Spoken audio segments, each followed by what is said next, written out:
So now that you've had practice with working with fundamental trig identities, now we're going to look at verifying trig identities in general. And when we talk about trig identities, actually, when we talk about identities, whether it's trig or something else, in math, an identity is an equation that's always true. Trig identities are equations that are always true that involve trig functions. And so we're going to be verifying these. But these aren't necessarily going to be our fundamental identities. These are just going to be identities, equations that are always true. So let's look at it. We have example 1 right here, so let's take a look at that one. So it'll give you an equation. It's basically like what we did before when we were using trig identities, but now you're given an equation. You know what your ending point is. Before you had to kind of figure out, wait, am I fully simplified or not? Now it's telling you what you want, where you want to be. And when you're verifying trig identities, you can start with either side, but the idea is you pick one side, manipulate it until you get it to be the other side. And the one thing you don't want to do, and if you do this, you'll lose credit, you cannot do something to both sides of the equation at the same time. For instance, you can't multiply both sides by sine, or you can't multiply both sides by cosine, or you can't add 1 to both sides. You just pick one side, work with it, and make it look like the other side. So for instance, if we pick the left-hand side, then when you have a fraction and there's multiple terms in the numerator, you can separate it. It's basically like subtracting fractions backwards. If the denominators are the same, you can subtract the numerators and keep the bottom the same. So we're just doing that process backwards. And then this fraction simplifies to 1. This fraction can be rewritten as sine squared, and we know that 1 minus sine squared is cosine squared, and that's what I was trying to get to, so I'm done. So I started with one side and ended with the other. And that's your strategy. You're going to use those strategies that you did on last night's homework here. And there's, I guess just a bunch of different ways. And just because this is one way to do it doesn't mean it's the only way. So for instance, another way I could have done it is this numerator is a Pythagorean identity. This numerator is equal to cotangent squared. And then if I rewrite both of these in terms of sine and cosine, cotangent squared is cosine squared over sine squared. Cosecant squared is 1 over sine squared. Now we're dividing fractions, so you multiply by the reciprocal, but the sine squareds will cancel out, and you're left with cosine squared, which again is where we were trying to go to. So, and these are still not the only two ways. So there's going to be multiple ways to get there. But the idea is just do one step at a time. Don't do too much at once. One step at a time. Sometimes it'll be a little shorter. Sometimes it'll be a little longer. Sometimes you'll try one way and you'll be like almost done when you realize, oh man, I could have done it another way. It would have been so much shorter. But you're already committed to that one way. You might as well finish it. You're not going to lose any points for finding a longer way to do it. You just found a way to do it, and that's your goal. So that's what we mean by verifying trig identities, and that was example 1. Let's look at example 2. So here's another one. So given one side, let's make it look like the other. Now there's no rule that says you have to start with the left-hand side. You can start with either side of the equation you want to. A general rule of thumb is that it's easier to start with the more complicated looking side. So the left-hand side looks pretty simple compared to this. I'm actually going to start with the right-hand side on this. So I start with the right-hand side, and I want to combine them. Here's another strategy too. I have 2 terms that I need to make equal 1 term. Almost always that means combining the fractions. So I'm going to have to get a common denominator. So I can see that I just have to multiply the 2 denominators together to get my common denominator. So that means multiplying this first fraction by cosecant x minus cotangent x. So there's that first numerator. And then the second fraction has to be multiplied on top and bottom by cosecant x plus cotangent x. And so there's my new numerator. And now I can see the cotangents will cancel out, and then I have cosecant plus cosecant, so that's 2 cosecant x. I went ahead and also multiplied this out and got this. And a big clue you're going to want to multiply this out is that cosecant, first of all, recognize that these are conjugates. It's the difference of squares. And these are both involved in the same Pythagorean identity. Yeah, I'm probably going to want to multiply these together to get a Pythagorean identity. And so we can rewrite cosecant squared as 1 plus cotangent squared. But then the cotangent squareds cancel. Oh, and look at that. We're just left with the numerator. Yay! Okay, we're going to do one more together, and then I've got a couple for you to try on your own.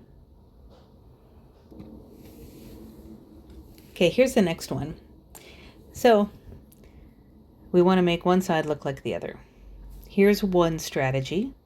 If I start with the left-hand side, one strategy that we haven't really seen it, we've seen it backwards, but not forwards. This 1 minus cosine is kind of like half, it's not really half, but it's like part of a Pythagorean identity. If I multiplied it by its conjugate, we're going to get 1 minus cosine squared, which is a Pythagorean identity. And so that's often a strategy you can do. When you see you have part of a Pythagorean identity like this, like one conjugate that could make an identity, a lot of times it helps to multiply by the conjugate to create that identity. So let's see what happens. So I multiplied top and bottom by 1 plus cosine. Nothing really special in the numerator, but I went ahead and multiplied the denominator, so I got sine squared. And see, this is one of those times where I'm looking at it and I could have done something different, but I didn't. I could have canceled out a sine alpha on the top and the bottom, but I didn't. So let's see what happens. I went ahead and distributed the sine alpha. And then now that I've done that, I went ahead and separated the fractions. Again, only separate the fractions when your addition or subtraction is a numerator. You can't do it when it's in the denominator. But, so I separated it. Now I went ahead and canceled out the signs. I could have done it up here. I went ahead and did it here. So I have 1 over sine here, and then cosine over sine here. This fraction is cosecant. This one is cotangent, which is what I was looking for. So I got it. Yay! So that's one way I could have done it.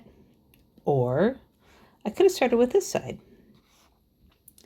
And like I've said before, strategy is change things in terms of sine and cosine. Now in this case, we got lucky. We already have a common denominator, so I can combine the fractions together. Look at that. And then I did that same strategy of multiplying by the conjugate to get the Pythagorean identity.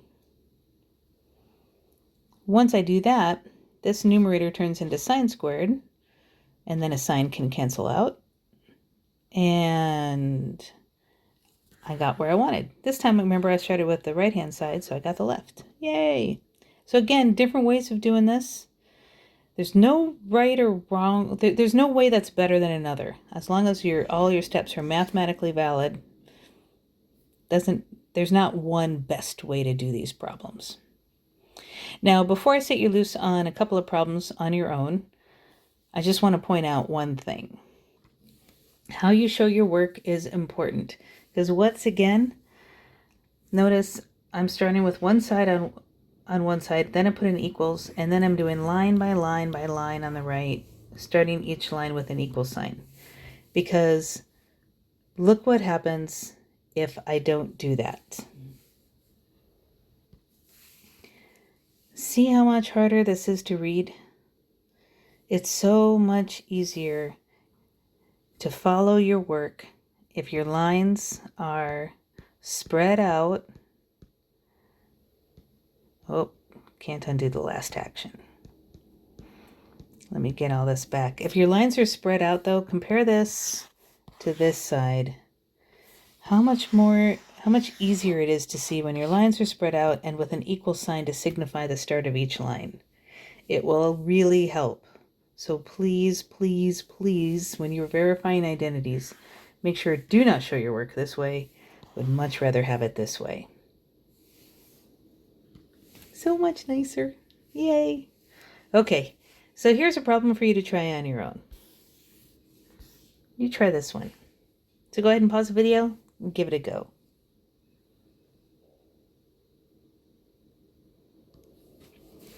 All right, so this is just one example of how to do it. So in case you got stuck, you can look at this one.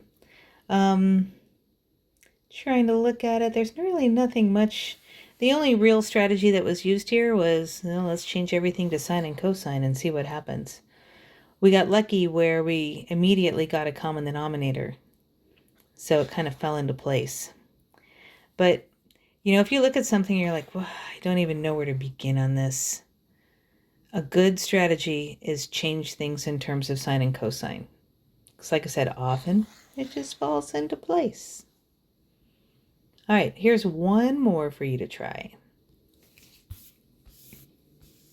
You guys try that one. So pause the video.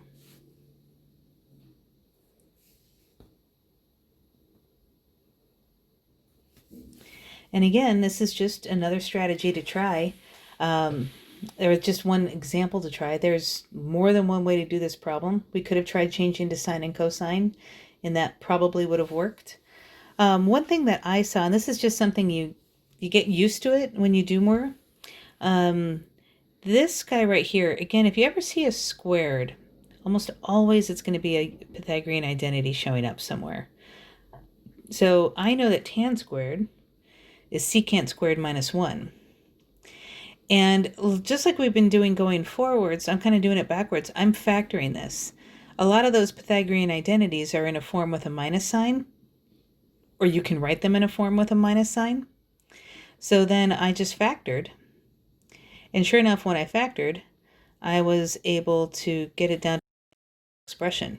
Now, unfortunately, that wasn't what I was looking for, so I had to go a little further. I did notice there were cosines in there, and I know the reciprocal of secant is cosine, so I went for that, found a common denominator, and sure enough, that worked. So there you go. There's that one. And that's it. That's all there is for the notes today, so I'm sorry to disappoint you with a short video. Have fun with the homework. I'll see you in class.